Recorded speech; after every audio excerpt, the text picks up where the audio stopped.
I love sweet peas because they have everything that you could want in a flower.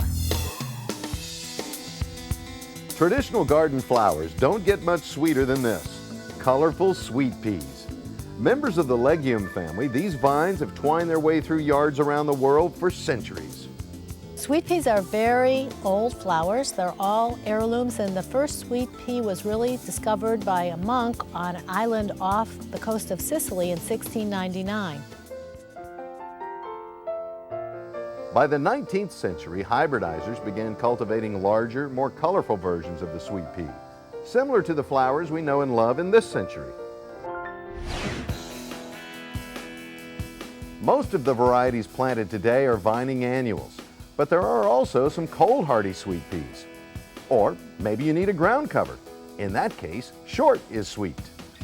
Right here, I'm showing you Explorer sweet peas. These are knee-high varieties that grow about 2.5, 3 feet tall and spread, and you can have them in all your beds and borders without having to have vertical climbing vines.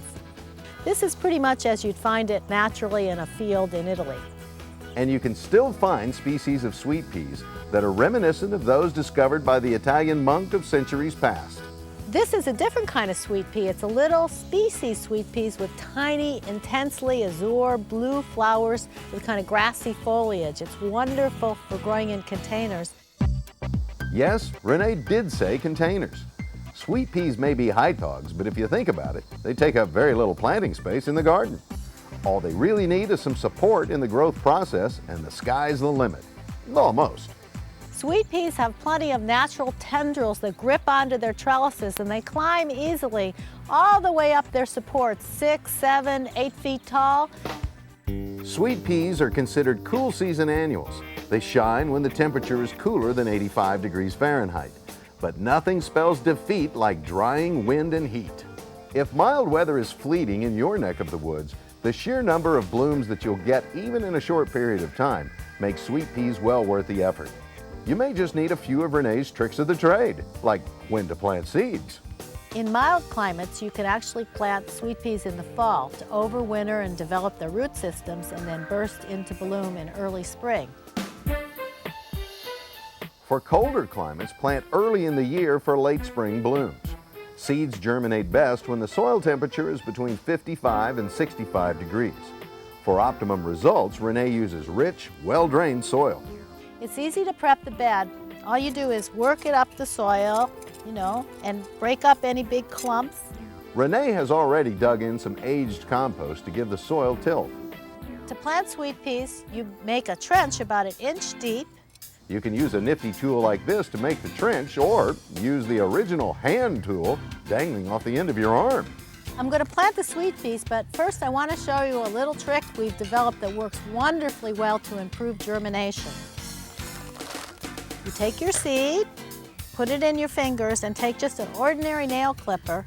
And here's what I'm going to do. I'm just going to nick the edge, just enough to break the seed coat. That nick allows moisture to penetrate the seed coat easily. Thus, you get better germination. Renee says this small effort has a big payoff. Well, now that we've nicked all our seeds, we're really ready to plant them. So I'm simply going to drop them in the bottom of my 1 inch deep trench, about 2 or 3 inches apart. 1 row is all you need for plenty of sweet peas in any given area. Then just pinch the soil back over the trench, pat it down, and water it in well.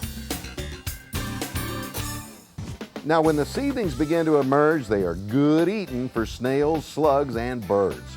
Renee recommends an organic snail bait for the creepy crawlers and netting for the birds, at least until the vines are 4 to 6 inches high. That's also a good time to help make the plants bushier.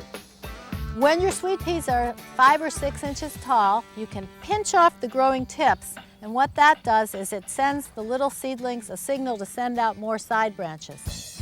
Don't forget, the stakes are high for all those new branches. Sweet peas are naturally twining vines, so you just need to give them something to crawl up on. In this case, we've got some bamboo mesh here that unfolds like an accordion. Delightfully fragrant blooms are the sweet gift from sweet peas. But to have as many flowers as possible, make sure to keep your pruners handy. Here's some sweet peas in full bloom, and you want to keep picking them this way and enjoying them, because sweet peas are one flower that the more you pick, the more flowers and blooms the plants will produce. Eventually, the heat will end the production of blooms, at which point you can pull up the plants and throw them on the compost pile. One last tip from Renee. Experiment with lots of the different colors and fragrances until you find the varieties you love. After all, sweet peas make the perfect flower, indoors as well as out. Here is your reward for growing these fabulous flowers, armfuls and dozens of bouquets like these that you can enjoy yourself. A bouquet like this one will perfume an entire room.